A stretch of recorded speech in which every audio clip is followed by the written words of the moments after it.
Aquilite est une étude microbiologique pilote, exploratoire du littoral néo-aquitain. Et les prélèvements ont été réalisés sur 6 zones réparties depuis Bayonne jusqu'à La Rochelle. Donc Bayonne, Saint-Giron, Bordeaux, Arcachon et La Rochelle, Île-d'Oléron.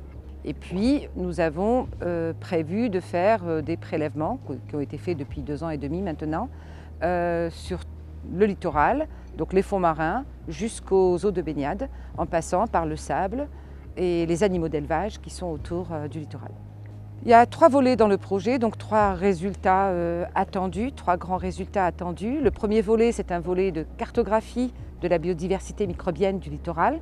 Le deuxième volet, c'est de rechercher les bactéries antibiorésistantes parmi cette flore microbienne du littoral aquitain. Et le troisième volet, c'est de regarder les bactéries potentiellement productrices d'antimicrobiens.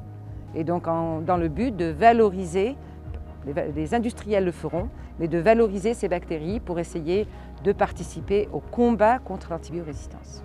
Les premiers résultats d'Aquilite sont les suivants. Nous avons déjà observé un gradient qui est attendu, un gradient de décroissance de l'antibiorésistance depuis le littoral où on a des activités anthropiques jusqu'au fond marin et au large. Donc dans le large, nous n'avons pas trouvé de bactéries antibiorésistantes. Nous en avons trouvé certaines, mais qui sont naturellement résistantes, donc intrinsèques à l'espèce. Et ça, c'est un premier résultat. Le deuxième résultat, c'est que ils vont dans le sens des résultats de l'ARS, donc de recommandations bien sûr de surveillance des eaux de baignade, car dans les périodes de grande affluence, on a trouvé beaucoup plus de bactéries antibiorésistantes d'origine de contamination fécale qu'en période hivernale par exemple.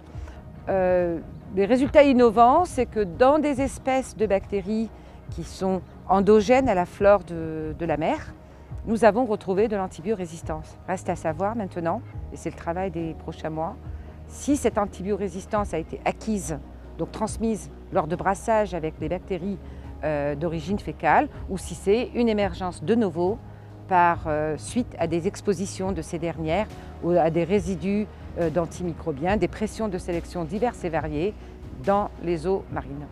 Les perspectives, ce sera le monde de la recherche, le monde du transfert de technologie aussi, les acteurs économiques qui, sur la base de ces résultats, pourront éventuellement nous proposer de nouvelles pistes.